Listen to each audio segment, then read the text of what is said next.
In the time of innovation, there was one who was cut above the rest. Daedalus was a genius of his time. His genius was put to a test. One of the great designers of the Labyrinth that housed the Minotaur, it wasn't not long before news of his achievements soared. It was the King Minos of Crete that commissioned him.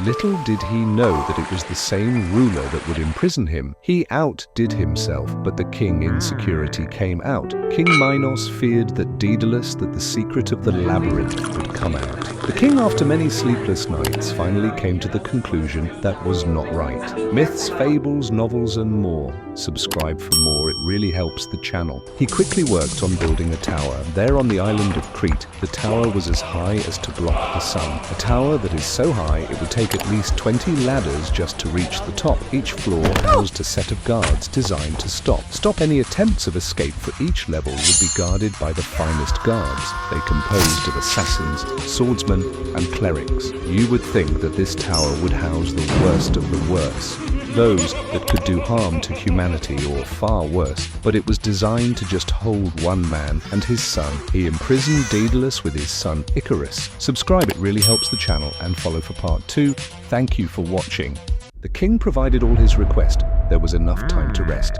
He would work day in, day out to fine-tune all the lavish workings and desires of his king. Months passed and Daedalus was not slowing down. Even Icarus found his way to calm down. He tore, broke, and freaked out. Several times he even lashed out. But in all these times he found comfort in his father, for you see, they had no one else but each other. It was the 7th month when Daedalus finally gathered all the materials. He had a plan for him and his son to bust out of this predicament. Myths, fables, novels, and more. Subscribe for more, it really helps the channel. He had used all the leather, feathers, and beeswax he had gathered. This, when attached, made wings so they can fly and soar to the clouds as if they were its master. They would reach speeds that would go faster and faster. But Daedalus, when teaching his son, made a very important reminder. Listen to me, Icarus, these materials will melt in the sun, said the father. There you will need to control your speed.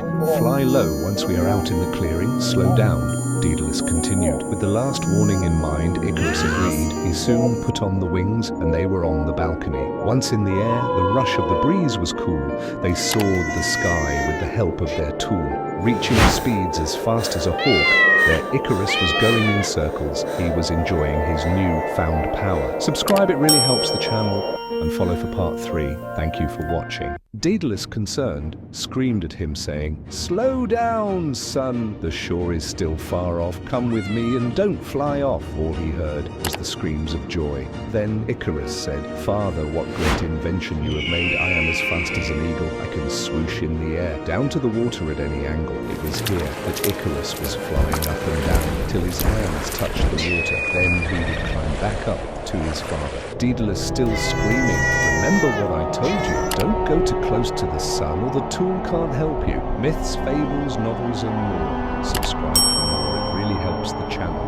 He didn't listen, and soon Icarus flew higher and higher. He felt invincible with his newfound power. Slowly the wax began to melt in his actions. The wings, one by one, started to come undone. It happened fast. He was soon spiraling in the air. Icarus screamed, yelled in his despair. His father Daedalus could only watch his son crash. Icarus fell into the sea rings and all, while his father wept at the sight of his downfall. But Icarus knew that his pride of his father's creation, he forgot that its power had its own limitation. In his hubris and disobedience, Icarus found himself down and drowned. The sea near where Icarus fell is named the Icarian Sea.